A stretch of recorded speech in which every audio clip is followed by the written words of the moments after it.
मैं अपने काम में मसरूफ था जब मुझे घर से कॉल आई। मेरे कॉल अटेंड करने की देर थी। अम्मा ने पहली फुर्सत में मुझे कहा, चाहे जितना भी जरूरी काम कर रहे हो सब छोड़ो और अभी के अभी घर पहुंचो। मुझसे मजीद तुम्हारी बीवी बर्दाश्त नहीं होती। मैं 1 मिनट भी इंतजार नहीं करूंगी, फौरन पहुंचो। ये कहकर अम्मा ने खटाक से फोन बंद कर दिया और बीवी का जिक्र होते ही मेरे माथे के बलों में इजाफा हुआ। यकीनन उस औरत ने फिर कोई नया तमाशा खड़ा कर दिया था। ना जाने वो कौन से खुशनसीब मर्द होते हैं जिनकी जिंदगी में औरत के नाम पर सुकून लिखा होता है। अम्मा का लहजा आज कुछ अलग था, इसलिए मैंने अपना काम फिलहाल मुलतवी किया और घर की तरफ रवाना हो गया। मेरी छठी हिस्स मुझे इशारा दे रही थी कि आज कोई बड़ी बात हो गई थी, वरना अम्मा मुझे इस तरह से नहीं बुलवाती। और वजह जाने बगैर ही मेरा गुस्सा आसमानों की बुलंदियों को छूने लगा। उसकी एक वजह यह भी थी कि मैं अपनी बीवी से थक चुका था और उसे छुटकारा पाना चाहता था, मगर मेरी औलाद मेरे पांव की जंजीर बनी हुई थी। इस सूरत हाल ने मुझे इतना बेबस कर दिया कि मैं चाह कर भी कोई राह फरार इख्तियार नहीं कर पा रहा था। जब मैं घर पहुंचा तो घर के सारे अफराद जमा थे और मेरी बीवी एक कोने में खड़ी थर थर कांप रही थी। उसको इस तरह लरसता कांपता और भीगी खौफजदा आंखों से अपनी तरफ मुतवज्जे देखा तो मेरे गुस्से में मजीद इजाफा हुआ। वो अपनी हरकतों से बाज नहीं आती थी और फिर मासूम ऐसे बन जाती जैसे उसका तो कोई कसूर ही नहीं, मेरे ही घर वाले बुरे हैं। हालांकि ऐसा नहीं था। मैं अपनी माँ को बहुत अच्छे से जानता था। वो सबका ख्याल करने वाली और एहसास करने वाली थी। और जब इस घर में 3 बहुएं खुशी से रह रही थी तो मेरी बीवी से भला उन्हें क्या बर्खाश होने लगी थी। इसलिए जाहिर था कि मेरी बीवी मासूम बनने की अदाकारी करती थी ताकि मैं उसके झांसे में आ जाऊं। मैंने अपनी बीवी को खूंखार नजरों से घूरा और अम्मा से पूछा, जी बताएं अम्मा, क्या तमाशा खड़ा कर दिया इस औरत ने जो मुझे इतनी इमरजेंसी में बुलवा लिया? जानती भी है मैं अपने काम में मसरूफ होता हूँ। वो कंपनी मेरे बाप की तो है नहीं कि जब चीज आए मुंह उठा के घर चलाऊं। मैंने जरा झुंझुलाए हुए लहजे में कहा तो मेरी माँ जारो कतार रोने लगी और कहा, जानती हूँ बेटा तुम्हारी मजबूरियां हैं और ये भी जानती हूँ जिस तरह दफ्तर छोड़कर आना तुम्हारे लिए आसान नहीं है, मगर आज मेरी बर्दाश्त जवाब दे गई, इसलिए मैंने तुम्हें बुला लिया। आज इस औरत ने अपनी घटिया हरकतों की हद पार कर दी। कल तक की हमें सताती रही और आज तो इसका ऐसा रूप मेरे सामने आया कि खुदा की पनाह। मैंने इस जलील औरत को सामने वाले प्रोफेसर के साथ रंगे हाथों पकड़ लिया। उसके साथ नैन मटक्का कर रही थी। अरे इसकी तो दीदों का पानी मर गया है। इसे जरा भी शर्म हया नहीं है कि अपने शौहर की इज्जत खाक में मिला रही है और 2 बच्चों की माँ होते हुए ऐसी गिरी हरकतें कर रही है। मैं तो जी जान से कांप गई और जब मैंने इसको डांटा और एहसास दिलाना चाहा कि ये गलत कर रही है तो इस औरत ने मुझे ही बातें सुनाई कि मैं कमजोर और नीच औरत हूँ, अपने बेटे का घर बसाना ही नहीं चाहती। भला कोई माँ अपने बेटे की दुश्मन कैसे हो सकती है? मेरा ही दिमाग खराब था जो इसे सादा मिजाज नेक और सीधी औरत समझकर ब्याह लाई। जो औरत अपनी औलाद की परवाह नहीं कर रही वो मेरे बेटे का एहसास क्यों करेगी? अल्लाह जाने कब से ये चक्कर चल रहा है। भाई मैं तो नीच औरत ठहरी। तुम खुद ही अपनी बीवी से हिसाब लो और मुझे भी साफ साफ बता दो कि इस घर में तुमने किसे रखना है, इस औरत को या मुझे? क्योंकि मैं इसके साथ अब नहीं रह सकती। अब तो इसकी खूब जुबान चलने लगी है। आज इसने मुझे बातें सुना दी, कल को हमारी जान लेने से भी गुरेज नहीं करेगी। और जो इसके लक्षण आज देखे मैं तो वैसे ही रह गई। मेरी कुंवारी बच्चियां इसके साथ नहीं रह सकती। ये कहकर अम्मा फूट फूट कर रोने लगी और अम्मा की बातों से मेरा वजूद जलजले की जद में आ गया। मेरे दिमाग में आंधियां चलने लगी, मेरी आंखों में मिर्ची भरने लगी। मैंने बेयकीनी से अपनी बीवी की जानिब देखा। वो इस हद तक गिर सकती है मैंने सोचा नहीं था। शादी के 5 साल मैंने इस औरत की फजूल हरकतें बर्दाश्त की, मगर ये बात मेरी बर्दाश्त से बाहर थी। मेरी आंखों में खून उतर आया। मैं अपने होश खो बैठा और अपनी बीवी को बुरी तरह पीट डाला। वो रोते हुए कस्में खा रही थी। मैंने ऐसा कुछ नहीं किया, ना ही उस प्रोफेसर के साथ चक्कर है। हाँ, अम्मा को बुरा भला कहा कि वो मेरे किरदार पर कीचड़ उछाल रही थी और उसके मुंह से ये बात सुनने की देर थी मेरी नफरत में मजीद इजाफा हो गया। मैंने उसे बालों से पकड़ा और घसीटते हुए घर से बाहर खड़ा कर दिया। वो चीख रही थी और मुझे कह रही थी कि मुझे मेरे बच्चों से दूर मत करो, तुम लोगों ने जुल्म की इंतहा कर दी, मगर अब एक माँ से उसके बच्चे नहीं छीन सकते। तो मैंने कहा, चली जाओ अभी और इसी वक्त मेरी नजरों से दूर, वरना 3 लफ्ज सुन लोगी। अभी भी मैं तुम्हारा लिहाज कर रहा हूँ तुम्हारी हालत की वजह से। तुम्हें तलाक नहीं दी, वरना जो आज तुमने किया उसके बाद तो तुम्हारा वजूद नाकाबिले बर्दाश्त है मेरे लिए। अब अगर तुमने मजबूर किया तो मैं सारा लिहाज खत्म कर दूंगा। उसे खरी खरी सुनाकर मैंने दरवाजा बंद कर दिया। मेरी बर्दाश्त खत्म हो रही थी। गुस्से से मेरा वजूद कांप रहा था। मेरा दिल कर रहा था मैं उसकी जान ले लूं, मगर वो हामला थी और अपने बच्चों के लिए मैं बहुत हसास था। मगर मैंने सोच लिया था कि अपने बच्चे की विलादत के फौरन बाद ही अपना बच्चा उसे लेकर उसे तलाक दे दूंगा। वो इस काबिल भी नहीं थी कि मैं उसे वापस घर लाता। ऐसी बदकिरदार औरत घर में रखने का मतलब था कि मैं अपने बच्चों की जिंदगी भी अजीरन कर देता। इतने अरसे से जो फैसला मैं नहीं कर पा रहा था, आज वो फैसला लम्हों में हो गया था। अपने बच्चों की वजह से मैं परेशान तो था, मगर कहीं ना कहीं मुझे सुकून भी हासिल हुआ था। मगर नहीं जानता था बहुत जल्द मेरा ये सुकून शदीद बेसुकूनी में बदलने वाला था। उसी दिन शाम को मेरी बीवी के घर वालों ने मुझसे राब्ता करने की बहुत कोशिश की, मगर मैंने उनकी कॉल नहीं उठाई। मैं जानता था वो मुझे मेरी बीवी की हालत का बताकर एहसास दिलाने की कोशिश करेंगे और चाहेंगे कि मैं उसे वापस घर ले आऊं, क्योंकि मेरी बीवी के मैके में भी जगह नहीं थी। मगर अब ऐसा मुमकिन नहीं था। मैंने अम्मा जान को भी सख्ती से कह दिया, ना तो उन लोगों से मुलाकात करने की कोशिश करें, ना ही मुझसे कोई उम्मीद रखना कि मैं अब उसको घर लाऊंगा। वो औरत मेरी तरफ से फारिग थी। मैं बस अपने बच्चे की पैदाइश का इंतजार कर रहा था। मैं अब दिन रात अपने काम में मसरूफ रहता। जिस काम को मैं ज्यादा से ज्यादा टाइम देना चाहता था, उसका मुझे मौका मिल गया था। बच्चे मैंने अपनी माँ के हवाले किए हुए थे। बज़ाहिर तो सब ठीक था, मगर 1 माह के बाद ही मुझे अंदाजा होने लगा कि जो घर वाले मेरी फिक्र में हलकान रहते थे, अब उन्हीं घर वालों को मेरा काम करते हुए और मेरे बच्चे संभालते हुए बहुत मसला होता था। जाहिर है, पराई औलाद पालना कहाँ आसान होता है, मगर मेरे घर वाले मेरे बच्चों से इतने आजिज थे, इस बात का मुझे अंदाजा नहीं था। एक रोज जब जल्दी फारिग हो जाने पर मैं घर पहुंचा तो मैंने देखा मेरे दोनों बच्चे मेले को चेहरे घूम रहे थे। वो दोनों भूखे थे, उनको अभी तक नाश्ता भी नहीं मिला था, हालांकि दिन के 3 बज रहे थे। मेरे अचानक पहुंचने पर मेरी भाभियां, माँ और बहनें गड़बड़ा गईं और काम की मसरूफियत का बहाना बनाया। हालांकि मैं देख सकता था कि घर के बाकी अफराद दोपहर का खाना भी खा चुके थे और भाइयों के बच्चे नहाए हुए खेल रहे थे। बस मेरे बच्चों के लिए वक्त नहीं था। अपने बच्चों की यह हालत देखकर मेरा दिल कट कर रह गया था। मैंने पहली फुर्सत में अपने बच्चों के लिए खाना गर्म किया, उन्हें खिलाया और फिर उनको नहलाकर साफ कपड़े पहनाए और घुमाने के लिए ले गया। जाने कितने दिनों के बाद आज मैं अपने बच्चों को वक्त दे रहा था। मेरी तवज्जो पाकर मेरे बच्चे खिल उठे थे। उनकी हालत पर मेरा दिल दुख से भर गया। चंद ही दिनों में वो कुंबला कर रह गए थे। अपनी माँ के होते हुए उनकी सेहत बहुत प्यारी हुआ करती थी। मुझे बेइख्तियार अपनी बीवी का ख्याल आया था और मैं हैरान था, ऐसा कैसे मुमकिन था। मुझे तो यही बताया गया था कि वो अपने बच्चों का ख्याल नहीं रखती और बच्चे सारा सारा दिन भूखे रहते हैं। मेरी माँ और बहनें ही बच्चों का ख्याल रखती हैं। फिर बच्चों का ख्याल रखने वाली तो अब भी घर में मौजूद थी, मगर बच्चों की हालत खराब हो रही थी। मुझे बेइख्तियार अपनी बीवी का ख्याल आया, मगर दूसरे लम्हे मैंने अपना सर झटक दिया। मुझ पर यह हकीकत खुल गई और जो सरप्राइज मैं उसे देना चाहता था, उसे पहले ही उसने अपना असल रूप मुझे दिखाया। मैं मुकम्मल तौर पर अपने घर वालों के रहमो करम पर आ गया। मेरी देखभाल, इलाज, मुआवजा सब कुछ मेरे भाई करने लगे। तो चंद ही दिनों में उनकी बस हो गई। वो बहाने बहाने से अपनी कमाई का रोना रोते हुए मुझसे जान छुड़ाने लगे और बिस्तर पर होने की वजह से अब मैं सारा दिन घर होता तो मैंने अपने बच्चों की हालत भी देख ली थी और अपनी माँ बहनों का प्यार भी। सिर्फ 2 महीने में ही वो सब मुझसे थक गए। और फिर एक रोज मेरी माँ ने मुझे कह दिया, शम्मा को बुलवा लो, वही तुम्हारी देखभाल करेगी और बच्चों को भी संभालेगी। मुझसे तो अब नहीं संभलते।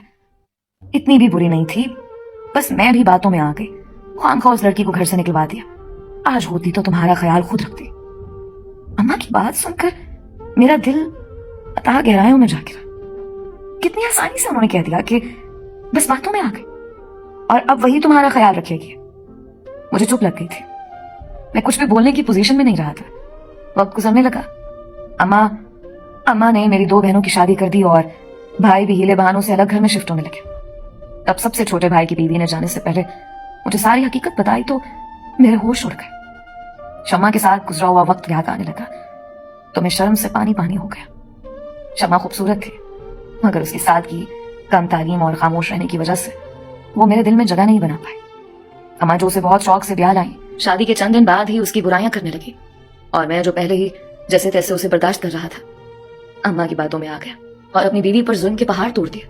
जब भी अम्मा शिकायत लगाती, मैं शम्मा से उस बात की तस्दीक नहीं करता, बल्कि उसको बहुत बातें सुनाता और अक्सर औकात तो उस पर हाथ भी उठाता था। फिर धीरे धीरे शिकायतें बढ़ने लगी और अम्मा के साथ मेरे बाकी घर वालों ने भी उसके ऐप गिनवाने शुरू कर दिए। वो फूहड़ थी, बदसलीका थी, उसे खाना बनाना नहीं आता था। बच्चे पैदा हुए, उनको भी नहीं संभालती थी, बल्कि सारा दिन बिस्तर तोड़ती थी। मेरे ऑफिस की लड़की थी, शक्ल इतनी प्यारी नहीं थी, मगर खुद को सजा संवार कर रखती तो कमाल की लगती थी। उसको बात करने का तरीका आता था और जब हमारे दरमियान बातचीत बढ़ी तो अक्सर मेरे लिए खाना बनाकर लाने लगे। उसके हाथ में बहुत जायका था। वो खाने खाकर मुझे बहुत मजा आता और दिल में ख्वाहिश जागती, काश मुझे ऐसी जायकेदार खाने बनाने वाली औरत मिल जाए। और फिर मेरी ये ख्वाहिश पूरी हो गई। वो लड़की मुझसे दिलचस्पी लेने लगी। मैं भी सुकून और मोहब्बत का तरसा हुआ था। उस लड़की की संगत में मुझे सुकून मिलने लगा तो हमने शादी का इरादा किया। मैं तो फौरन शादी करना चाहता था, मगर सवेरा जल्दी शादी के हक में नहीं थे, बल्कि वो चाहती थी कि शादी से पहले बेहतरीन मुस्तकबिल के लिए मैं बैंक बैलेंस बना लूं। सवेरा ने मुझे मशवरा दिया कि मैं सारा रुपया, पैसा और अपनी कमाई घर वालों पर खर्च ना करूं, बल्कि बच्चों की अच्छी जिंदगी के लिए कुछ बचाना शुरू कर दूं और हो सके तो एक साइड बिजनेस भी शुरू कर लूं जो मेरे मुश्किल वक्त में काम आ सके। नौकरी प्राइवेट थी, कभी भी खत्म हो सकती थी। सवेरा की बात मेरे दिल को लगी। मैंने सवेरा के सामने तो इस बात की हामी नहीं भरी, अलबत्ता खुद इस मशवरे पर अमल करना शुरू कर दिया। मैंने सोच लिया था कि मैं सवेरा को शादी के बाद ये सरप्राइज दूंगा कि मैंने उसकी खुशी की खातिर अपना कारोबार जमा लिया है। घर में तो मेरा मिजाज हर वक्त बिगड़ा रहता था। शमा को देखते ही मेरा मूड बुरी तरह खराब हो जाता। अलबत्ता बच्चों से मुझे बहुत प्यार था। मुझे अपनी औलाद बहुत प्यारी थी। उनको मैंने बहुत प्यार से रखा हुआ था। यही वजह थी कि सवेरा का मशवरा मुझे बहुत पसंद आया। वो ठीक ही तो कहती थी। अपने फूल जैसे बच्चों को बेहतरीन जिंदगी देना मेरा फर्ज था, और ऐसे में मैं शमा के हुकूक और उसके फर्ज की अदायगी बिल्कुल भूल गया। मैंने ये भी नहीं महसूस किया कि शमा मेरे दिल का हाल जान चुकी है और इस वजह से बहुत गमगीन नजर आती। शमा ने मेरे करीब आने की बहुत कोशिश की, मगर उसके फूलपन की वजह से मैं कभी भी उसके करीब नहीं हो सका। और अब अपने बच्चों के बेहतरीन मुस्तकबिल के लिए मैंने दिन रात घर से बाहर गुजारना शुरू कर दिया। मैं घर से बिल्कुल ही गाफिल हो गया और कभी नहीं जान पाया घर में शमा और बच्चों के साथ क्या सलूक होता है। मुझे तो बस जल्द से जल्द अपना कारोबार जमाना था, जिसके बारे में मैंने घर वालों को भी नहीं बताया था। मेरी माँ और बहन भाई यही समझते थे कि मैं शमा की वजह से बेजार हो गया हूँ और घर नहीं आता। शमा दोबारा उम्मीद से थी और मैंने सोचा था बच्चा होने के बाद मैं दूसरी शादी करूंगा और शमा को फारिग कर दूंगा, मगर इसकी नौबत नहीं आई और पहले ही मुझे शमा के अफेयर का पता चल गया। मेरी एक बेटी भी थी और जब माँ ऐसी हरकतें करेगी तो बेटी भला क्या सीखेगी। और फिर वो प्रोफेसर, वो तो पूरे मोहल्ले में बदनाम था। यही वजह थी कि मैंने शमा को घर से निकालने में एक लम्हा भी देर नहीं लगाई और उसकी आओ बुका पर कान नहीं धरा। जल्दी मेरा कारोबार जम गया और दिन दुगनी और रात चुगनी तरक्की करने लगा। फिर इससे पहले कि मैं शादी करता मेरा एक्सीडेंट हुआ। मैं टांगों से माजूर हो गया।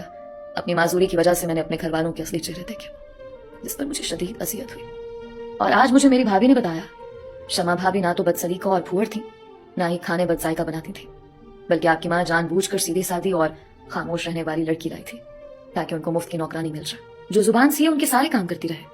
और आपका दिल भी बुरा इसलिए किया कि आपका अपनी बीवी से ऐसा ही सुलूक रहे, तो जाहिर था अपनी बीवी को भी वैसा ही दर्जा देते जैसे उस घर की बाकी बहुओं को मिल रहा था। और फिर आपकी सारी कमाई पर भी तो शमा भाभी का हक होता।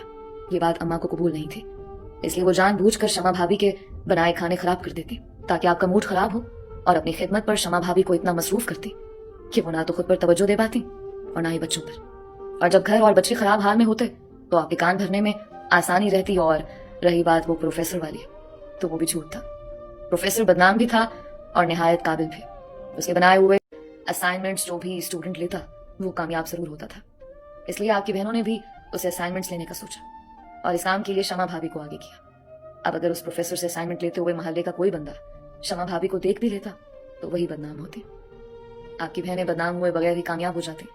वो तो जाने कितने वक्त से शमा भाभी को प्रोफेसर के पास भेजकर असाइनमेंट्स मंगवा रही थी, मगर उस रोज अम्मा ने देख लिया और फसाद खड़ा कर लिया। आपकी बहनें मुकर गई और किरदार पर बात होने की वजह से भाभी चुप न रह सके और अम्मा को आईना दिखाया और अम्मा ने उनको घर से निकलवा दिया। अब खुद देख लें, वही अम्मा बहनें आपकी खिदमत करने से कासिर है। बच्चों को भी पहले शमा भाभी संभालती थी, अम्मा नहीं। भाभी की बातें मेरी रूह पर ताजियानी की तरह लगी। मैं क्या समझता रहा और हकीकत क्या निकली। आज मुझे शमा की भीगी आंखें याद आ रही थी। आज उसका रातों में से सपना याद आया। आज याद आया कि वो कैसे मेरे आगे पीछे घूमती थी, मेरे सारे काम अपने हाथों से करती। शमा के होते हुए कभी भी मुझे ऑफिस जाने में देर नहीं हुई। हमेशा वक्त पर मेरा सारा सामान तैयार रहता, मगर मैंने तो कभी शमा से मोहब्बत के दो बोल भी नहीं बोले।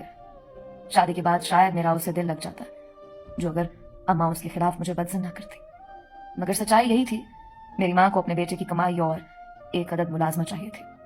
आज जब मेरी नौकरी खत्म हुई तो अम्मा को मेरे साथ रहने में मसला होने लगा। बहनों की भी शादी कर दी कि कहीं उनके लिए रखा पैसा मेरी जात पर खर्च ना हो जाए। अब जब मेरी आंखों से पर्दा हटा तो अम्मा की सारी साजिशें समझ आने लगी। मैंने कभी नहीं सोचा था मेरी माँ मेरे साथ इतना बड़ा जुल्म करेगी। मैंने तो अपनी माँ और अपने बहन भाइयों की खातिर अपनी जिंदगी खराब कर ली और बदले में मुझे ये सिला मिला कि उन सब ने मिलकर मेरा घर खराब कर दिया। और मैं जो ये समझता था कि वो सब मुझसे मोहब्बत करते हैं और मेरी इज्जत करते हैं, आज पता चला था मेरे पैसों से मेरी इज्जत थी। अपने कारोबार को खुफिया रखने का फायदा हुआ था कि मुझ पर सबकी हकीकतें खुल गई। फिर मैंने अम्मा को कह दिया, अगर आप छोटे राशिद के साथ रहना चाहती हैं तो चली जाए, मैं शमा को घर ले आऊंगा। मैंने बामुश्किल अपने गम और गुस्से को दबाकर अम्मा से बात की। जो भी था वो मेरी माँ थी और उनका एहतराम मुझ पर वाजिब था। मेरे कहने की देर थी, अम्मा ने फौरन बोरिया बिस्तर समेटा और भाई के घर रवाना हो गई। उसके बाद मैंने शमा के भाइयों से राब्ता किया और उनसे गुजारिश की कि वो शमा को घर ले आए। बच्चे उसके बगैर बहुत परेशान और उदास हैं। मेरे फोन करने की देर थी, उसी रोज शमा के भाइयों ने उसे मेरे घर पहुंचा दिया और एक बार फिर बेजुबान शमा मेरे सामने मौजूद थे। اس کی آنکھوں میں ویرانیاں اتری ہوئی تھی. اس نے مجھ سے کوئی گلہ نہیں کیا. اپنے بچوں کو پا کر وہ پھوٹ پھوٹ کر روئی. اس کے بعد اس نے اپنے آنسو پونچھ لیے اور چپ چاپ گھر کے کاموں میں لگ گئی. میرے بنا کہے اس نے میری خدمت بھی شروع کر دی. شمع کو اس حال میں دیکھ کر میرا دل کٹ کر رہ گیا.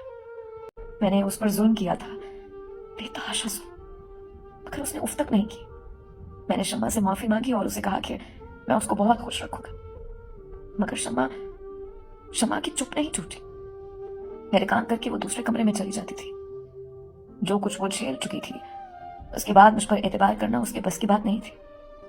مگر میں نے سوچ لیا تھا میں اسے اتنی محبت اور عزت دوں گا کہ وہ اپنے سارے غم بھلا کر میرے ساتھ خوش رہنے لگے گی. میں نے پہلی فرصت میں گھر میں ملازمہ رکھی اور اپنی ٹانگوں کا علاج شروع کیا. میرے پاس پیسے کی کمی نہیں تھی اور اب ساری کمائی اور توجہ صرف اور صرف شمع اور بچوں کے لیے تھی. دوستو, یہ تھی آج کی کہانی جس میں آپ سب کے لیے ایک بہت بڑا لیسن تھا. ہمارے ہاں ڈومیسٹک وائلنس تقریباً ہر گھر میں موجود ہے. ہم بنا جانچے کہ اصل میں غدار ہمارے رشتوں میں کون موجود ہے, یہ جانے بغیر ہی ہم کسی ایک رشتے کو بہت غلط قرار دیتے ہیں اور اپنی ساری نفرت اسی رشتے پر نکال دیتے ہیں. خاص کر میاں بیوی کو تو بہت ہی محتاط رہنا چاہیے, کیونکہ ان کو نہیں معلوم ہوتا کہ کون سا رشتہ ان سے شدید حسد کر رہا ہے اور ان کے درمیان پھوٹ ڈلوانا چاہ رہا ہے. اس کہانی سے متعلق میں آپ کی رائے ضرور جاننا چاہوں گی. آپ میری کہانیاں کہاں کہاں سے سنتے ہیں؟ اپنا نام اور اپنے شہر کا نام ضرور بتایا کریں. آپ تمام لسنرز کا بے حد شکریہ. مجھے ایسے ہی پیار اور سپورٹ دیتے رہیں, کیونکہ آپ کی سپورٹ کی وجہ سے مجھے مزید اچھا کام کرنے کا حوصلہ ملتا رہتا ہے. اپنی دعاؤں میں مجھے مت بھولیے گا. ملتے ہیں ایک نئی کہانی کے ساتھ. اللہ ہم سب کا حامی و ناصر رہے.